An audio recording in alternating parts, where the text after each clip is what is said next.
I have the honor and privilege of speaking to you about someone that means a lot to me. He's someone that has succeeded both professionally and personally very, very far in life. This person happens to be my dad, Captain Eric Lindenbaum in the United States Navy. There's three main words I would use to describe my dad. They're the three H's: humble, helpful, and a hard worker. He amplifies these three things in everything he does. Day in and day out, always setting an example using these main three things in his life.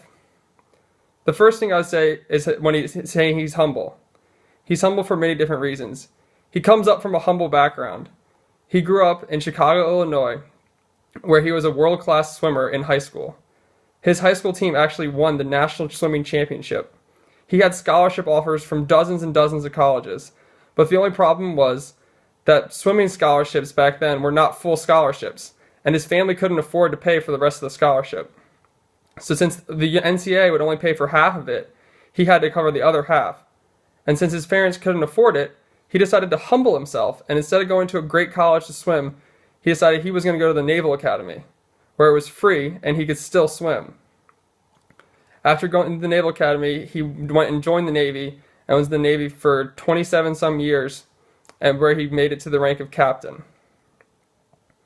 The second word I use to describe him is a hard worker. He's an extremely hard worker. He puts his work in front of almost everything except for his family. He wants to provide the best life possible for everyone that he comes in contact with. He has to provide for his family and his kids and everyone else. And he made this possible, the life he's given us, he's made possible only through his hard work and dedication. He had moved all the way to Wisconsin just so he could pursue a better job to give a better life for us back here in Charlottesville, Virginia.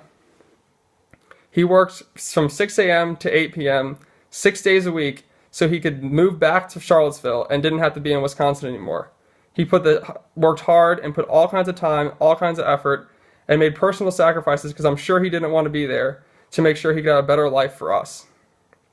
He even lived in the bottom of a basement apartment in Wisconsin just so he could send more money back to us so we could be better off.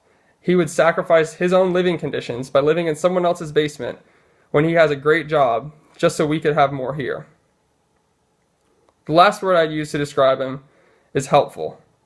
He has been helpful and is always there for me no matter what.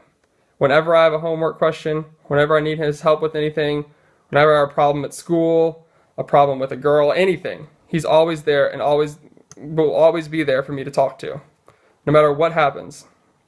Even if he's piled up and has tons of work to do, he always will find a way and time to make for his kids, because he knows that he values them as one of the most important parts of his life. He also helps me stay very strong. When I was battling my illness that I talked about in other speeches, he was always there. He took off months of work to stay by my bedside when I was sick to make sure I was okay. Always there, always right in the doctor's ears, always knowing what was going on, always directly involved with everything that happened and every decision that was made. He made sure that he had a hand in it and made sure that they were treating me exactly the way that I needed to be treated. The last thing I would like to say to him is thank you. Thank you for everything you've done. Thank you for making me the man I am today. Thank you for helping me through all the difficult situations. Thank you for being there when I need you. Thank you for helping me learn how to respect women and treat them right because of the way you treat mom. Thank you for building me in a strong Christian faith. Thank you for bringing me to church every Sunday, even when I didn't want to when I was younger. Thank you for applying a roof over my head. Thank you for helping me afford colleges and afford my apartment. Thank you for all this and all the many, many, many, many more things that you do that I did not list that go unnoticed every single day. Thank you for being the best dad, and thank you for everything. Love you.